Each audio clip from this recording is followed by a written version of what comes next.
Travail d'équipe. After work. LinkedIn. Power BI. Préparer. Les deux. Alors, j'ai une première formation initiale qui est d'être ingénieur en génie des systèmes industriels. Ensuite, je me suis aperçue que les données étaient très importantes et pouvaient totalement clarifier la pertinence d'une décision. Donc, j'ai eu l'opportunité de faire une formation sur l'analyse de données avec le CFA du CNAM. Alors, le salaire de l'alternance, bon, ça c'était bien d'avoir un salaire, effectivement. C'était bien de se dire, je suis quand même en formation et je suis payée.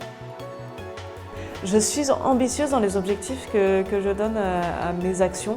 En fait, ce que je veux, c'est avoir un impact au travail, réaliser des actions qui vont être pertinentes pour l'entreprise. Les succès, c'est des succès collectifs.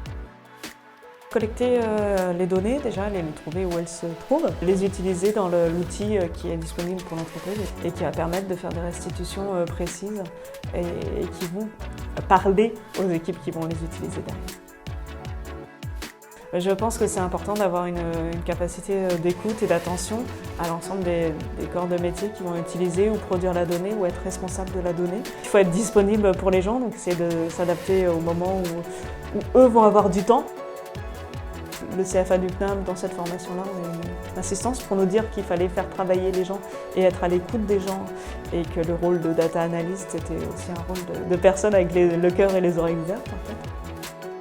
Le CFA du CNAM, moi je suis reconnaissante, ça m'a permis d'être dans des conditions d'alternance pour refaire une formation qui allait vers l'analyse de données, vers des choses vers lesquelles je voulais absolument me tourner. Donc oui, si on a envie d'y aller, et effectivement il faut y aller, c'est très très chouette.